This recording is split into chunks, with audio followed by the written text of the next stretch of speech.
Això és el Power Monday Podcast.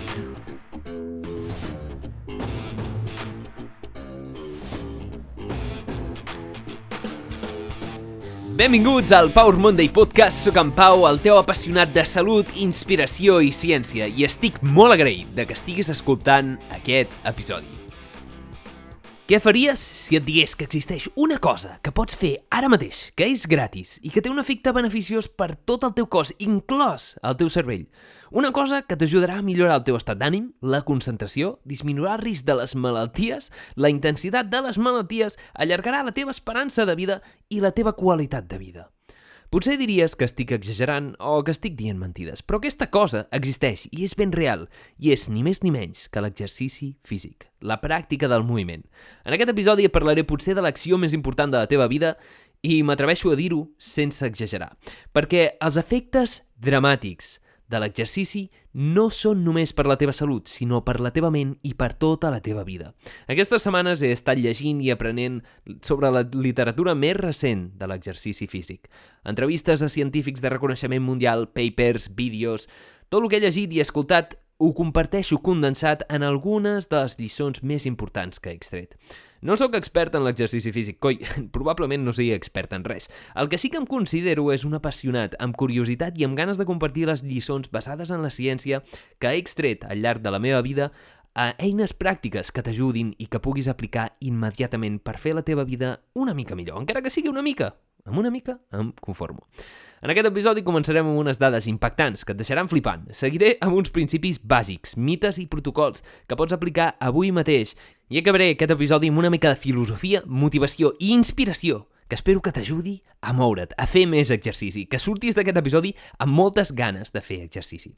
Abans de seguir amb aquest episodi, deixa'm fer-te un petit recordatori. Si us plau, si t'agrada aquest contingut i creus que té el potencial d'ajudar alguna persona, comparteix-lo i fes-lo arribar més enllà. M'ajudaràs a fer créixer el Power Monday Podcast i t'ho agrairé moltíssim. Et recordo que em pots escoltar a moltes plataformes de podcast, Spotify, Google Podcast, iVoox, Apple Podcast, on t'animo, on em posis un m'agrada i un seguir, i m'ajudaràs moltíssim també a estar més endavant amb l'algoritme. Em pots trobar a diferents llocs, em pots trobar a l'aixeta, on pots donar suport a aquest contingut, i també em pots trobar a Instagram Power Monday Show, on pujo més contingut. A la descripció d'aquest episodi trobaràs enllaços a totes les entrevistes, estudis i vídeos que he consultat per fer aquest episodi, que espero que et siguin útils i que els puguis aplicar tu personalment d'alguna manera. I ara sí, anem a començar aquest episodi dels beneficis de l'exercici físic. Abans de començar, deixa'm dir-te una cosa. Si pots escoltar aquest episodi en moviment, fent exercici, tens més Power Monday Points. Tens tots els gains per tu. I ara sí, som-hi. La inactivitat física és la quarta causa de mort al món i una de les principals causes de pèrdues d'anys de salut i de vida. Això significa que perdem qualitat de vida i aquells que no practiquen esport o moviment perden anys bons de vida, viuen en pitjors condicions i viuen en pitjors condicions durant més temps. I és que és universal, és igual a qui estudis. Homes, dones, nens, adults, vells, una població, una altra, cristians, musulmans, budistes, blancs, negres, asiàtics, nans, és igual, arreu, a tot el món. El fet extraordinari que es veu és que fer exercici augmenta l'esperança de vida, la qualitat de vida i els anys de qualitat de vida.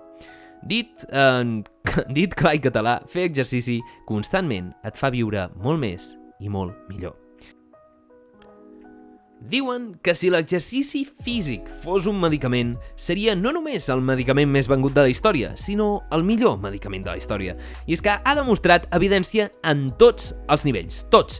Estudis experimentals, observacionals, d'intervenció, estudis amb animals, estudis amb humans, estudis amb cèl·lules, tots els estudis que vulguis. De fet, si agafés tots els estudis que han demostrat beneficis de l'exercici físic, no em cabrien en aquesta casa. No em cabrien a casa meva, no em cabrien, o sigui, amb tot el que tinc, no hi cabrien. No, m'ofegaria.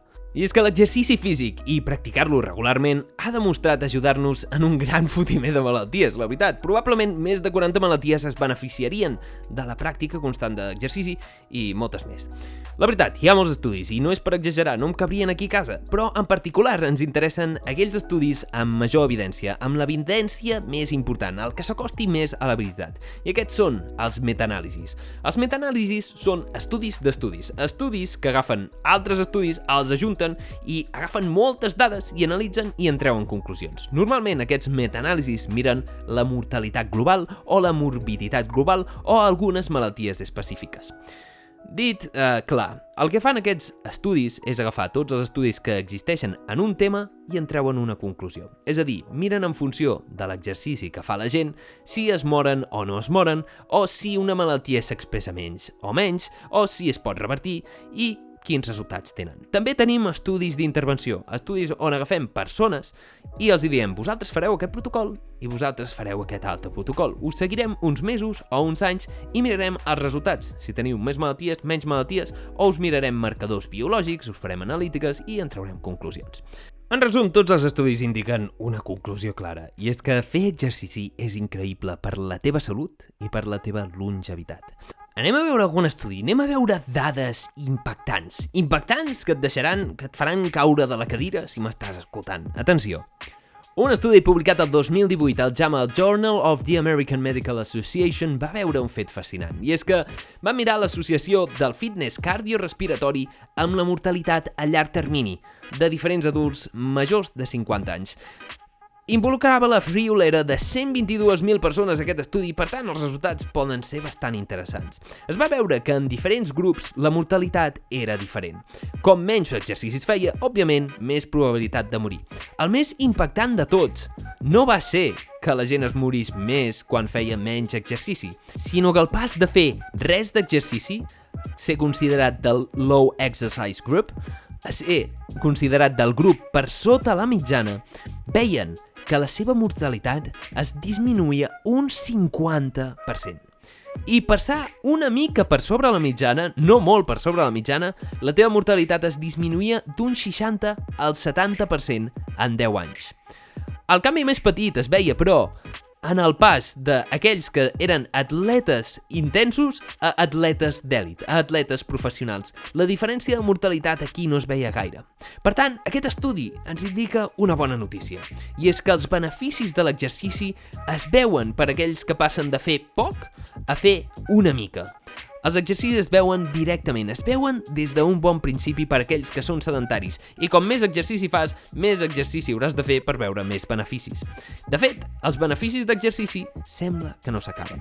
Per tant, queda't amb aquesta data. Aquells que passem de fer res d'exercici a una mica d'exercici menys que la mitjana, és a dir, poca cosa, podem disminuir la mortalitat un 50%, i aquells que passem ja per sobre la mitjana, disminuïm la mortalitat entre un 60 i un 70% en els propers 10 anys. Això vol dir que la teva probabilitat de morir en 10 anys disminueix radicalment. Això es veu en persones majors de 50 anys, però podria citar molts papers, com el de British Medical Journal de 2018, on mira la població de 1.246.000 persones i es veu com la mortalitat, aquelles persones que fan exercici 3 hores la setmana, disminueix entre un 27 i un 50%. També aquest altre estudi, un metaanàlisi publicat el 2009 a International Journal of Sports Medicine, que conclou que els beneficis de l'exercici tenen un efecte dosis dependent, és a dir, com més exercici fas, menor és la teva mortalitat i menor és la teva probabilitat de contraure diferents tipus de malalties, i els beneficis es veuen sobretot per aquells que són sedentaris, no tant aquells que ja són actius,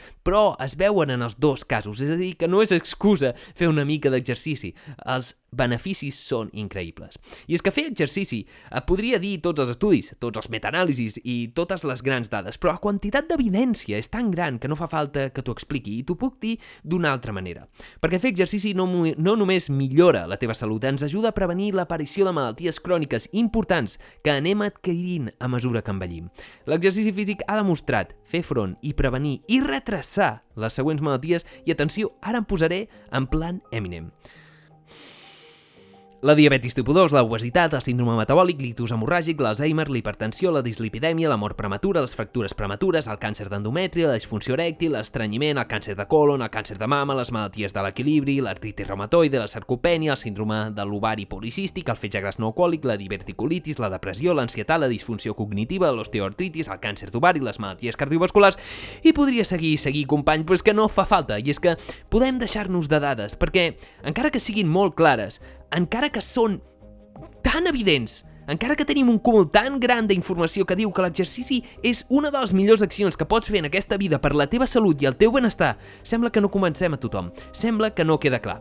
Perquè si no, avui en dia tothom faria exercici i no fumaria, perquè els beneficis són increïbles. I em pregunto, qui no vol viure més i viure millor i sentir-se millor que mai i lliure de totes aquestes malalties?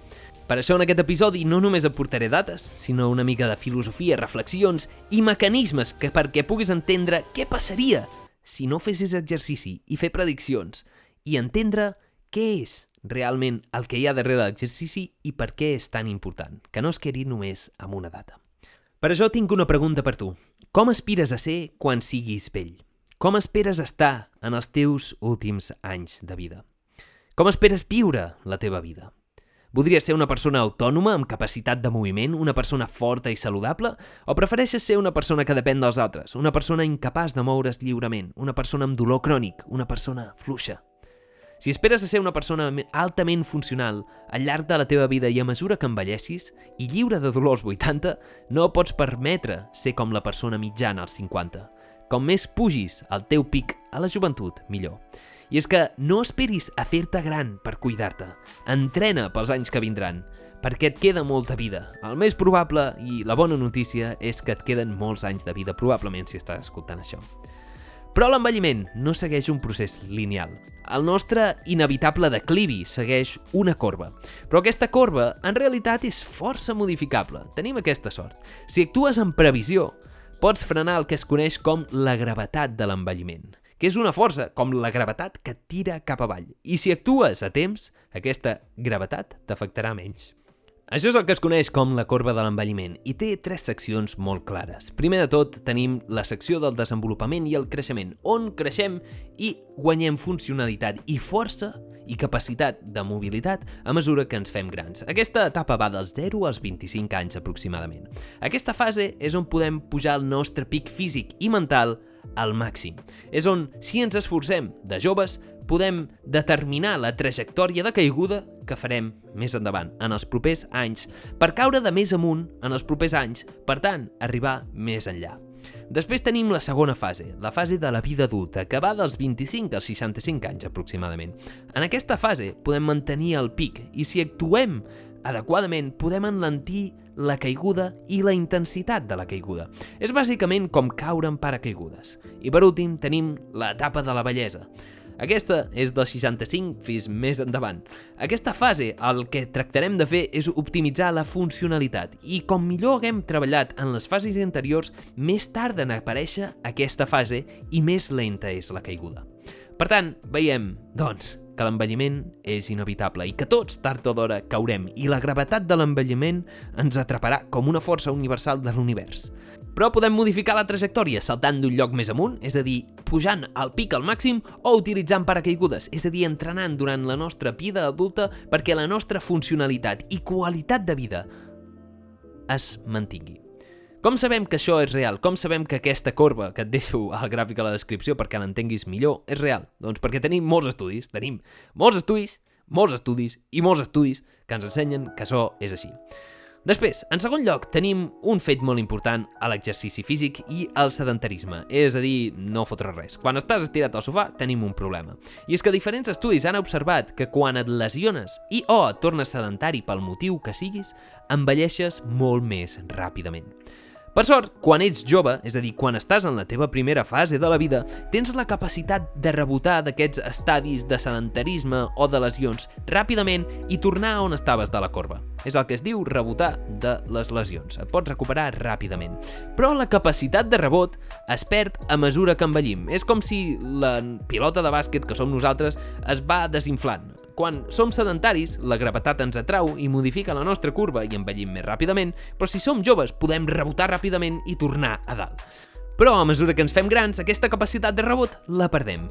Per això, una fractura de maluc per sobre dels 65 anys pot ser una sentència de mort terrible si es passa al sedentarisme absolut. De fet, una fractura de maluc en persones més grans de 65 anys augmenta aproximadament un 20% la mortalitat en l'any posterior. És a dir, si et trenques un maluc o trenques una cama i tens uns 60 o 65 anys o més, tens un 20% més de probabilitats de morir aquell any només pel fet d'estar a la cadira, d'estar ensillat.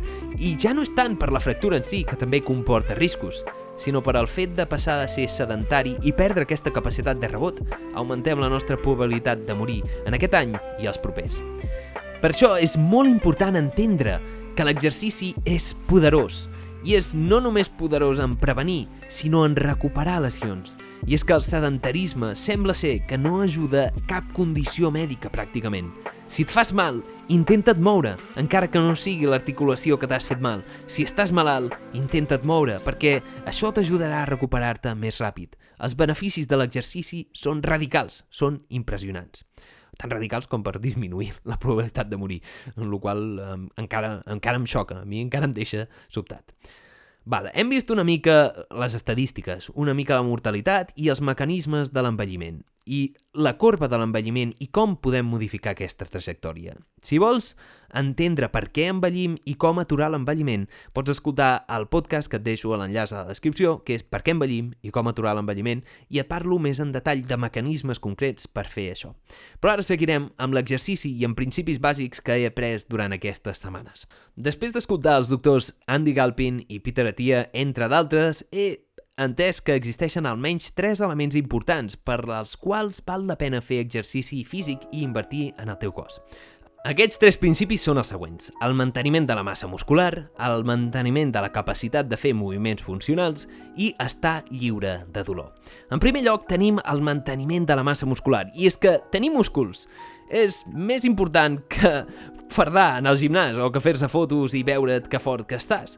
I és que la massa muscular importa per moltes raons, tant estructurals com bioquímiques, no només per fardar. I és que la comunitat científica porta un temps observant un fet molt interessant, i és que els músculs no són només cordes i palanques que ens permeten moure el cos, sinó que tenen funcions metabòliques i endocrines, és a dir, ens ajuden alliberant hormones que regulen el nostre cos i les funcions de molts òrgans. No només són un teixit amb funcions mecàniques, que quedi molt clar, els músculs són teixits estructurals i bioquímics. Ens serveixen, ara sabem, perquè quanta més massa muscular té un individu, major és la seva salut metabòlica i, per extensió, la seva salut corporal, cerebral i dels altres òrgans. Per tant, si vols estar metabòlicament saludable, el millor que pots fer en aquest planeta és tenir molta massa muscular magra. I ara sabem que l'exercici és una de les úniques coses que tenim que, sense perdre pes, ens millora la salut metabòlica de manera substancial, de manera realment substancial. Per tant, tenir massa muscular no és només una cosa de culturistes, és un fet molt interessant perquè com més teixit muscular metabòlicament saludable adquireixis al llarg de la teva vida, millor salut metabòlica i millor funcionalitat tindràs. Això em porta en el segon principi o el segon fet pel qual val la pena invertir en el teu cos, que és el moviment funcional.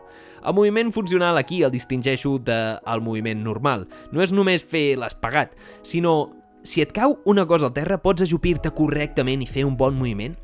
Pots pujar i baixar escales? Pots ser funcional? Tens la capacitat de ser independent? Independents. Catalunya independent. Tenir la capacitat de moure't independentment és fonamental per viure una bona vida.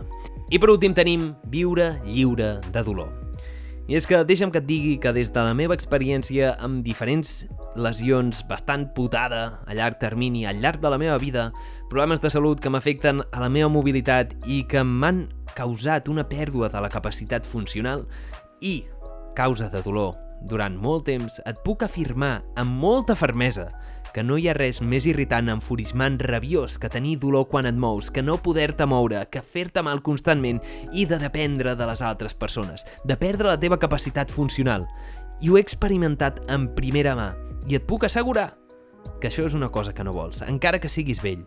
Això és una cosa evitable i es pot aconseguir fent exercici físic i treballant els fonaments. I creu-me que si no hagués invertit tot el temps que he invertit en el meu cos, el desastre encara hagués sigut molt més terrible. Fer exercici et permet crear una estructura, un fonament sòlid en el que es recolzarà el teu cos els propers anys. Ara potser pensis, coi Pau, m'has convençut, això de l'exercici és miraculós i, joder, va de puta mare. Però com he de fer això? Quin és el mínim? Com puc treure el mínim el màxim amb el mínim. Quantes hores em portarà? Segur que m'he de rebentar per veure els beneficis. Això de l'exercici és molt complex i em fa molta mandra.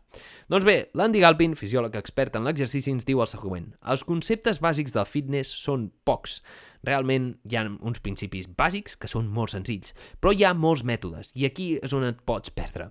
Queda't amb els conceptes bàsics del fitness que te'ls intentaré explicar seguidament i els mètodes te'ls deixo a tu. Edició ràpida. Després d'haver-me escoltat en aquest episodi m'he adonat que no he afegit algun consell pràctic, així que els dic ràpidament.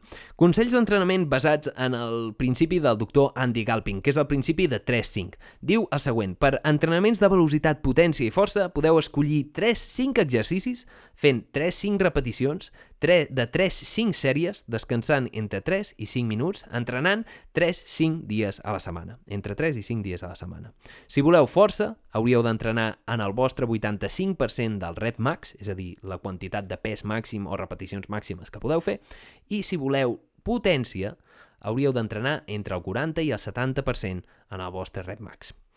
En el cas que vulgueu entrenar, en general, també podeu fer entrenaments de repeticions de moviments de 10 a 15 repeticions, també de 3 a 5 sets, 3 cops per setmana. L'OMS ens recomana per adults que hauríem de fer almenys de 150 a 300 minuts a la setmana d'activitat física moderada o aeròbica i també que almenys hauríem de fer 75-150 minuts d'activitat física vigorosa o algun equivalent.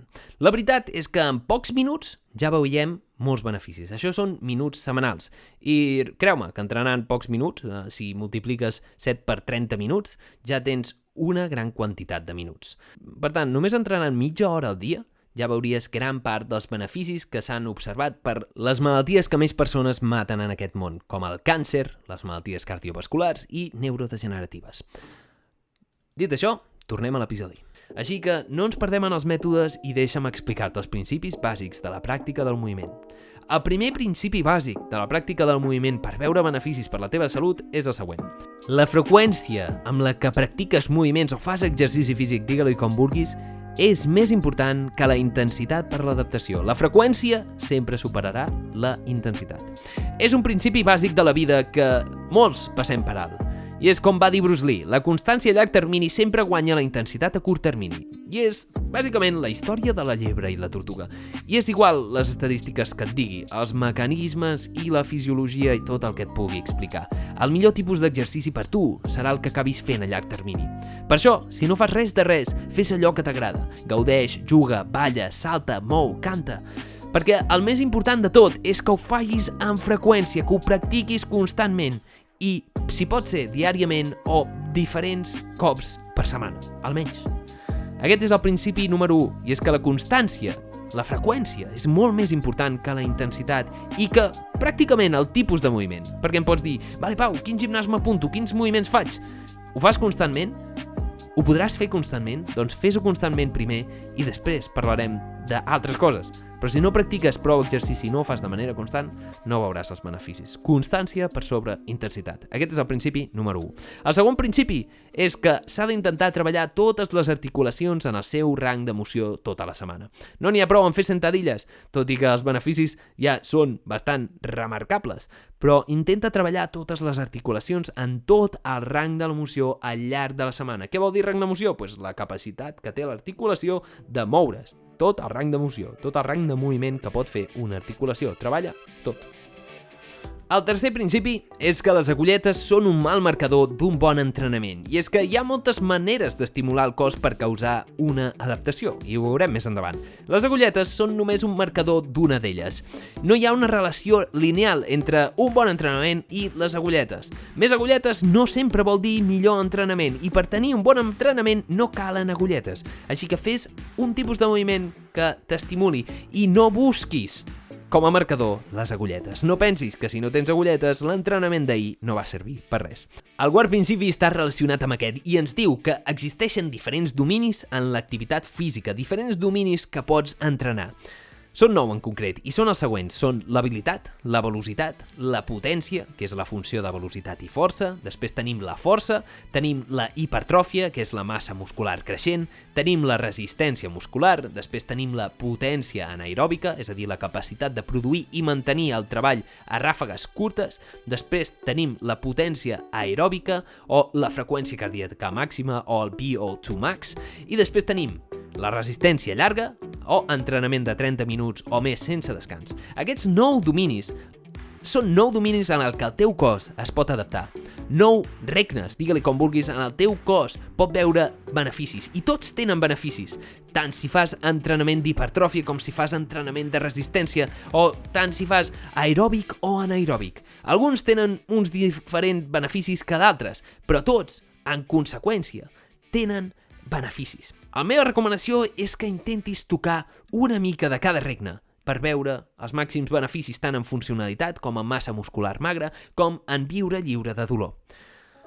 No entrarem més en detall, perquè ja anem a per al 5è principi de l'exercici. El 5è principi de l'exercici físic que he pres aquestes setmanes és la càrrega progressiva. Aquest és un clàssic i és bàsicament el que ens ve a dir un estressor hormètic. Si has escoltat el podcast saps que m'encanten els estressors hormètics, que és aquest fet que un estrès, un petit estrès a una dosis adequada causa una adaptació a llarg termini. Si en el teu cos li dones de manera progressiva i creixent un estrès, mica en mica el teu cos s'anirà adaptant i a llarg termini passaràs de no poder aixecar pes a poder aixecar grans quantitats de pes, sempre i quan et moguis en zones segures que no indueixin a lesió i no indueixin a problemes. Però, si no estimules prou el teu cos, arribarà un punt on aconseguiràs un plató, és a dir, arribaràs en un pla i no milloraràs més. Per tant, la càrrega ha de ser progressiva i adaptada a cada individu. La càrrega progressiva és bàsicament l'adaptació després d'un estrès a llarg termini. El cos es fa bo en allò que fas, però també es fa bo en allò que no fas. Si no et mous, el teu cos es farà bo en no moure's. Si et mous, el teu cos et permetrà més moviment. Si aixeques pes, mica en mica el teu cos et permetrà cada vegada aixecar més pes. Si no n'aixeques, els teus músculs s'atrofiaran perquè sabran que no necessiten moviment perquè no els estimules, no els estàs estressant prou com perquè s'adaptin a l'entorn. I és que els nostres cossos s'adapten a l'entorn, s'adapten a l'ambient d'una manera increïble i bastant ràpida. Humans que viuen en climes i condicions completament diferents, el cos és capaç d'adaptar-se. I és que la fisiologia és fascinant, des dels inuits fins als Maasai. La gent és capaç de viure en ambients radicalment oposats i triomfar en aquests ambients. Però que consti que el teu cos també s'adapta al sedentarisme. Per tant, hem vist aquests 5 principis. Crec que són molt importants. Primer, hem vist la freqüència per sobre la intensitat. Després tenim que s'han de treballar totes les articulacions al llarg del rang de moció, que les agulletes són un mal marcador per un bon entrenament, que existeixen diferents dominis en l'activitat física i l'últim de tots, la càrrega progressiva i l'adaptabilitat dels nostres cossos en aquest estressor hormètic que és l'exercici físic. A llarg termini pots fer coses increïbles. Vull afegir un principi extra que m'ha resultat interessant en els últims dies, i és que la força no sempre es relaciona amb la hipertròfia, però quasi sempre. Per què dic això? Perquè no sempre els que tenen més múscul són els que estan més forts. Un clar exemple són els culturistes. Els culturistes són les persones que tenen el múscul més gran d'aquest planeta. Sembla que són molt inflats, que són molt forts, però no són els que aixequen més pes. De fet, probablement una de les persones que aixequi més pes en aquest planeta, des de fora és probable que moltes vegades no et sembli tan fort. En algun cas fins i tot et pot semblar que està una mica grassonet. Però la força, la hipertròfia i els complexes que tenim de ser fort i els estàndards de fitness no sempre es relacionen amb força o amb capacitat de moviment. Per tant, el que és important és que tu estiguis bé, que siguis fort, que tinguis molt múscul i que estiguis sa, no que estiguis molt prim, que tinguis molts músculs que es vegin molt bé en el mirall, sinó que la teva salut sigui la millor i que tinguis un molt bon fonament físic que et permeti viure una vida llarga i de molta qualitat. Això em porta a les reflexions filosòfiques finals. Aquestes reflexions filosòfiques i motivacionals per a aquells que, tot i tots els principis que he compartit en aquest episodi, no n'hi ha prou. El teu cos es mereix molt més. Puc apostar-te que el 90% dels que m'esteu escoltant no poseu el vostre cos en primer lloc, com la prioritat que hauria de ser. I en aquest segment del podcast no espero deprimir-te, sinó inspirar-te. I és que molts no fan del seu cos la prioritat número 1, i crec que és on hauria de ser. I potser sonaré boig o fora de lloc, però deixa'm que et doni una mica de context. Deixa'm que et posi un exemple. Imagina't que tens un cotxe llampant, un cotxe fascinant, un cotxe que t'encanta, i el que has de fer per mantenir-lo és fer-lo servir cada dia. De fet, si el fas servir cada dia, el cotxe va encara més fi. Però en comptes de fer-lo servir, el deixes tancat en un garatge, on el cotxe es va oxidant, les seves peces van perdent oli, i va agafant pols, i de tant en tant fins i tot entra algú i li fot una hòstia, el rebenta, li trenca el vidre. Això són els hàbits tòxics, però bueno. El teu cos és el teu vehicle, no per moure't d'un punt A a un punt B, sinó per la teva existència. I tot i que la teva ment potser ets tu, la teva ment no és separable del teu cos. Tu ets el teu cos. I la veritat, no cal que tractis el teu cos com un temple. Sent sincers, el cos pot aguantar molta merda i és molt adaptable. No volem la perfecció. Però sí que molts el que volem és posar-nos en forma, fer més, aguantar més temps en aquest planeta, sentir-nos millor. Primer, hem de donar-nos de la importància del que tenim al davant, de la importància del nostre cos i de mantenir-lo a través de l'exercici físic. I molts voleu això, molts voleu sentir-vos bé, sentir-vos capaços, ser més funcionals, trobar-vos bé mentalment i físicament, i també veure-us bé en el mirall. Però què és més important, oi? Potser els amics, l'educació, la feina. Ràpidament, si el teu cos no és la prioritat número 1, el més probable és que passi a ser la quarta o la cinquena i que passi per darrere de la feina, les relacions, l'oci. Però si no poses el que és important de debò en el seu lloc, com esperes estar al màxim o sentir-te bé? Com esperes treballar bé si no dorms bé? Com pots estimar i ajudar els altres si no pots estimar i ajudar-te tu mateix? En el segle XXI som criatures físiques en un món digital i això comporta conseqüències. No hem evolucionat per viure en l'ambient en el que estem i, de fet, el 0,1% de la història de la humanitat ha estat exposada a aquests ambients sedentaris i tòxics. Per això és més important que mai que prenguis la decisió correcta tu. Recorda, si estàs viu, encara ets adaptable. La transformació que faràs no només t'impactarà a tu, sinó a tots els altres, a tots els que t'envolten, perquè seràs una millor versió. Si tens problemes amb la teva salut física o la teva salut mental, no els aparquis, no els ignoris, encara'ls, soluciona'ls i converteix-te en la teva millor versió. Sé que és difícil, però ho pots fer. I deixa'm preguntar-te una cosa.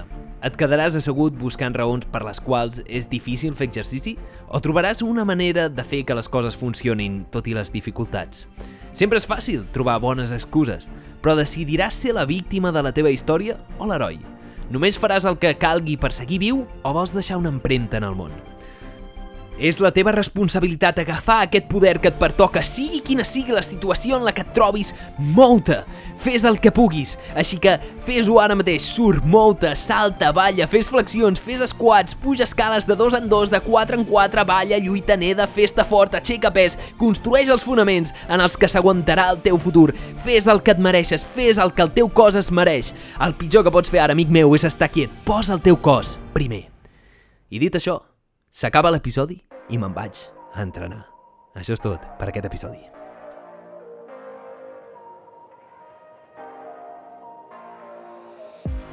Ei, moltíssimes gràcies per haver escoltat aquest episodi. Espero que t'hagi agradat molt o t'hagi aportat una mica de valor. Recorda, si us plau, si t'ha agradat aquest episodi, comparteix-lo amb alguna persona que creguis que se'n pot beneficiar i m'ajudaràs a créixer moltíssim i t'ho agrairé moltíssim perquè arribarà la paraula de Power Monday Podcast més enllà.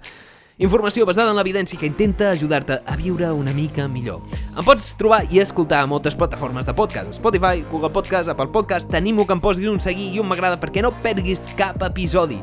Últimament estic penjant episodis de manera bisetmanal per intentar posar una mica més de qualitat al meu contingut, tant científica com d'edició. Espero que t'hagi agradat aquest episodi on intento destacar els beneficis de l'exercici, que són molts i molt variats.